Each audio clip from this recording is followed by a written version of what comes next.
Hey, what's up guys? This is Ben, and you're about to see a quick clip from a presentation I did for some college students at a recent conference for future professionals, so physical education majors that are in college, about to graduate. This is a game called the Crazy Cars Challenge. It's one of my favorite icebreakers, and I hope you find it useful and really enjoy it. As always, have fun and teach on. Catch you later. This one is called the Crazy Cars Challenge. This is a fun little icebreaker I do at the beginning of the year with my kids. It's good for any age level that can read, so like third grade and up all the way through high school.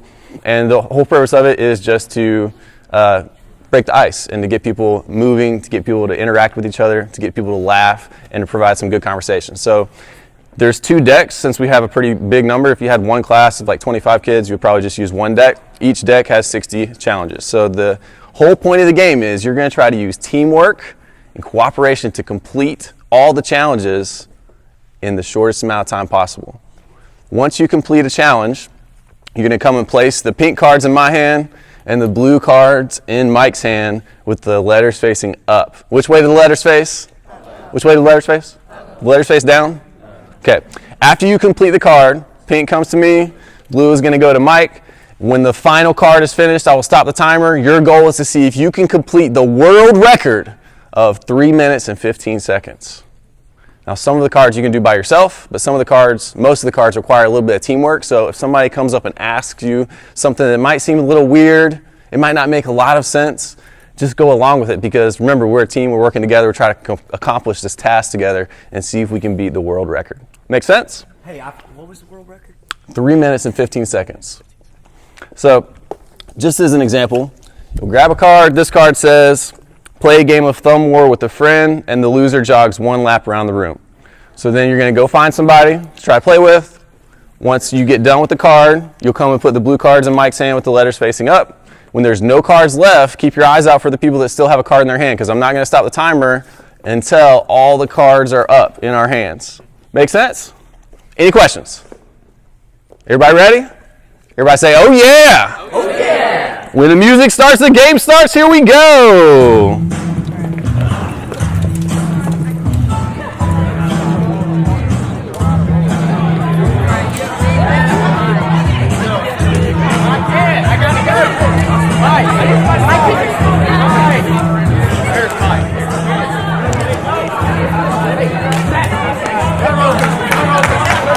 Nope. Yeah, there you go.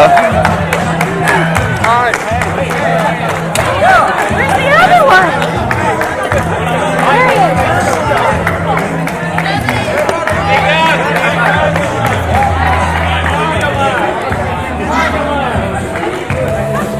Oh my God!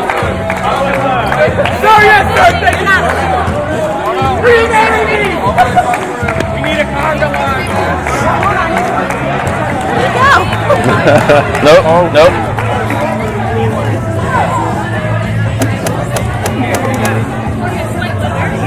What?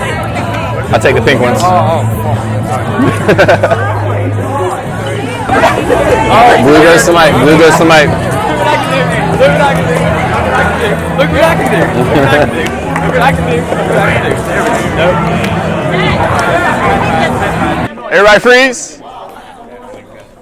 All right, so there's no more cards left, but some people still have cards in their hands. So look for the people that are still trying to complete their task and try to help them out. Okay, if you don't have a card, look for somebody and try to help them out. Mac and cheese. Nice. Awesome job. Is that the last card? I think so.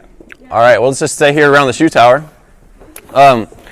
So that's called the Crazy Cars Challenge. Do that every year at the beginning of the year. And then as you were doing the different challenges and the tasks, somebody raise your hand and tell me, what did you notice or what happened when you were doing it?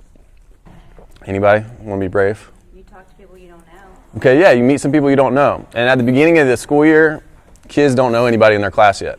So one of the really important things for us to do is to provide games and things where they can interact and start to cooperate with each other and start to laugh with each other and start to maybe find out things that they have in common with other people that they didn't know about. What were some other things that happened? You don't really care about looking silly because everybody else is looking silly too. Right. Nobody cares what anybody else is doing because everybody's doing stupid stuff, right? Everybody's doing the silliest stuff, and you start to get curious too. Like sometimes when we get done with the task, I'm like, hey, does anybody have a question for somebody else? And then somebody's like, why were you rolling across the room? Or like, why were you leapfrogging with her over there in the corner? And they just want to know like what was going on. Because I was trying to finish my task, but then I saw like 3 people doing the weirdest stuff over there on the other side of the room. They love doing the shoe challenge. You guys, we're so close. You got 3 minutes and 55 seconds. Let's give yourself a hand for a valiant effort. Awesome job. If you want to, you can make it like competitive by having all the classes and their times or each grade level and trying to beat each grade level. Usually the most common thing my kids want to do is play it again. They're like, hey, can we try it again? Can we try to beat their time? And so I'm always like, if we have time, next week, if you guys listen during the instructions, and you don't talk while I'm talking, we'll play it again at the end. You can use it as a motivator. These are just silly challenges that me and my wife came up one night. I was like, hey, what's the stupidest things you can think of that people would be willing to do that would make people laugh? You can just use 3x5 cards, index cards. It's a really simple activity that you can do. You can have your kids create something if you want to, and do a quick, scan to make sure they're appropriate, and then let the kids play their own different challenges or have different classes create challenges for other classes and things like that. Any questions? All right. Coach Lally, turn it over to you, sir. Thank you, Benny boy.